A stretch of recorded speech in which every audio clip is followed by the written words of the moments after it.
Hi mga mare! So ngayon nga nagre-review ako kasi kinabukasan na yung summative ko. So ayan, ang dami kong re-reviewin. And 8 subject ang kailangan kong reviewin dahil medyo mahirap and kakayanin naman. So yun.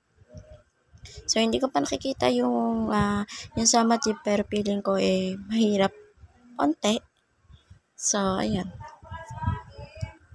Yan, nagre-review lang ako simula week 1 hanggang week 2 or week 3 yata yan. So, yan. Kailangan ko siyang reviewin.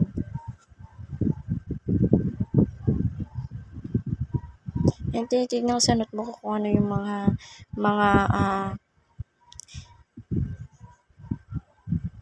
mga word na pwedeng itanong sa summative. So, ayan.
So, yung mga mare, kagising ko lang and nakabihis na ako, papasok na naman tayo kasi alas 5 na yan and nakatali lang ako ng 2. So, ayan. Hindi ko alam kung ano yung lalabas sa summative ko. So, sana makapasa ako mga mare. Yan ay oras ng recess namin. So, walang tao dyan sa hallway kasi iba na sa baba. At ayun ay oras ng math. So, nagtopas kami dyan. And baka by next week, mag-summative na rin kami. So, 7 subject and nag-summative kami. Pero sa math, masino na yung topas. So, ayan. Tapos na kasi ako mag-topas dyan. So, nag-video lang ako. So, yan. Kakawi ko lang and maga kami pinawi dyan dahil nga sa dala ng shock ng hangin.